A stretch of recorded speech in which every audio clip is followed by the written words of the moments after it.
இன்னைக்கு அழகான ஸ்டோரியில தான் பார்க்க போறோம். எனக்கு நெறைய வந்து ஸ்டோரி, இந்த புக்கு இதெல்லாம் படிக்கிறது வந்து ரொம்ப பிடிக்கும். அதுல இன்னைக்கு ஒரு ஸ்டோரி பார்த்தேன். இது ரொம்ப பழைய காலத்துல உள்ள ஒரு ஸ்டோரி தான். ஆனா ரொம்ப சூப்பரா இருந்துச்சு. நம்ம வாழ்க்கையில வந்து நம்ம கடந்து செல்றதுல வந்து இதுவும் ஒரு ஸ்டோரி தான். என்ன அப்படிங்கிறது வந்து ஸ்கிப் பண்ணாம பார்த்துட்டு ஒரு லைக் பண்ணிட்டு பாருங்க உறவுகளே. வந்து என்ன ஸ்டோரி அப்படின்னா, முன்னொரு காலத்துல ஒரு பையன் வந்து வசிச்சு வந்துட்டு இருக்காரு ஒரு கிராமத்துல. அந்த பையன் வந்து ரொம்ப வந்து ஒரு கடையில வந்து வேலை பார்க்குறாரு. அது எப்படி மன்னர் காலத்துல வந்து கடைகள்லாம் வச்சிருப்பாங்கல்ல, அந்த மாரி கடைகள்ல வந்து வேலை பார்த்துக்கிட்டு இருக்காரு.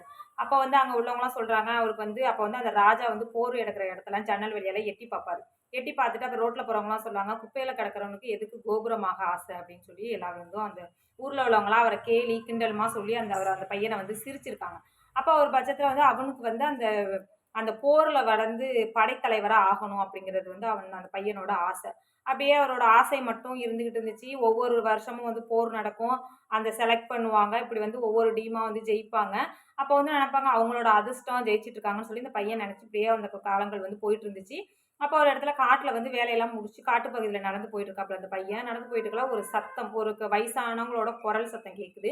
அப்ப என்னன்னு இந்த பையன் வந்து மரத்த எட்டி பார்க்கையில, "எட்டியெல்லாம் பார்க்காத, ஒரு பெரியவர் வந்து எட்டி பார்க்காத. உன்னால முடிஞ்சா எனக்கு ஒரு துணி குடுத்து உதவி பண்ணு. இங்க உள்ள வழிப்பறிகள் என்னோட துணி, உடைமைகள் எல்லாத்தையும் வந்து பறிச்சுட்டாங்க" அப்படின்னு சொல்லி அந்த பெரியவர் வந்து சொல்லிட்டு இருக்காரு. சரின்னு சொல்லிட்டு உடனே யோசிக்காம அந்த பையன் அவனுக்குள்ள துணிய வந்து 2ஆ கிழிச்சு அந்த பெரியவருக்கும், இவருக்கும் வந்து வச்சுக்கிட்டாங்க. வச்சுக்கிட்டு அப்ப அந்த பெரியவர் வந்து "ரொம்ப நன்றி. இந்த உதவிய நான் என்னைக்கும் மறக்க மாட்டேன். நீ என்னைக்கோ உனக்கு கண்டிப்பா வந்து வாழ்க்கையில ஏதாவது ஒரு உதவி தேவைப்படுச்சுன்னா என்னைய வந்து சந்தி" அப்படின்னு சொல்லி அவரோட அட்ரஸ வந்து குடுக்காரு. அப்ப வேண்டான்னு சொல்லாம அந்த பையன் வந்து வாங்கி வச்சுட்டு இவரு போயிட்டு இருக்காரு.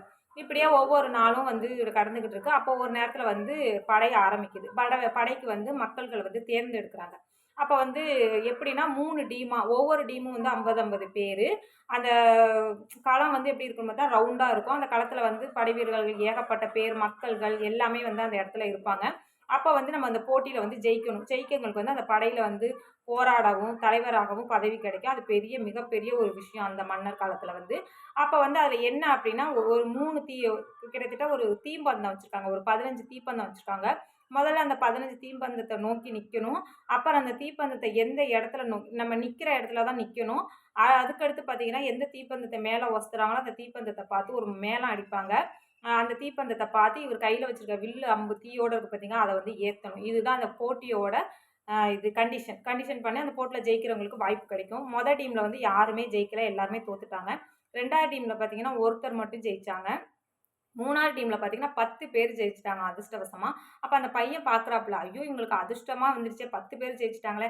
கண்டிப்பா இவங்கள கத்துக் குடுத்த தலைவர வந்து எல்லாருமே பெருமையா பேசிட்டு இருந்தாங்க அந்த ஊர் மக்கள். அப்ப அந்த தலைவர நம்ம போய் பார்க்கணும்னு சொல்லிட்டு இந்த பையன் என்ன பண்றாப்புல, அவங்கள நோக்கியே கிளம்புறாரு. கிளம்பி அந்த தலைவர போய் பார்க்குறாரு. கடைசில பார்த்தா அந்த தலைவர் யாருன்னு பார்த்தா இந்த தாத்தா தான். தாத்தா பார்த்தோனே அதிர்ச்சி ஆவுறாரு. அப்ப அவருக்கு சொன்ன வாக்கும் ஞாபகம் வந்துச்சு. இந்த பையன் குடுத்த ஞாபகமும் வந்துச்சு. அப்ப என்ன கேட்பாருங்கிறது வந்து அந்த தாத்தா வந்து கணிச்சுட்டாரு. அப்ப அந்த பையன் போய் கேட்காரு. "நீங்க தான் பெரிய ஆளாச்சே! எனக்கும் இந்த மாரி விளையாட வந்து வாய்ப்பு வாங்கி குடுங்களேன்" அப்படின்னு சொல்லி, எனக்கும் இந்த போர்ல கலந்துக்க ஏதாவது வாய்ப்பு வாங்கி குடுங்களேன்னு சொல்லி அந்த தாத்தாட்ட போய் இந்த பையன் வந்து கேட்கிறாப்புல. அது என்ன பெரிய விஷயம்? நீ ஒரு 4 விஷயம் இந்த வாழ்க்கை நீ கத்துக்கிட்டன்னா கண்டிப்பா வந்து 4 விஷயம் என்ன? 100 விஷயம்னாலும் சொல்லுங்க நான் செய்வேன். இது வந்து என்னோட வாழ்க்கையோட கனவு அப்படின்னு சொல்லி அந்த பையன் சொல்றாப்புல. அப்ப வந்து நீ என்ன செய்யணும்? ஃபர்ஸ்ட்டு என்ன விஷயம் நீ செய்யணும்னா, நீ வாழ்க்கையில வந்து எல்லாருமே அவங்களுக்கு அதிர்ஷ்டம் இருக்கு, ஜெயிக்கிறாங்கங்கிற அந்த மனச வந்து நீ தூக்கி போடு. 2வது வந்து நீ அந்த அந்த தீப்பந்தத்துக்கும், அந்த மேடைக்கும் ஒரு சம்மந்தம் இருக்கா? அத போய் நீ கண்டுபுடி. 3வது வந்து நீ எந்த இடத்துல நிக்கிறியோ, அந்த இடத்த வந்து கரெக்ட்டா செலக்ட் பண்ணு.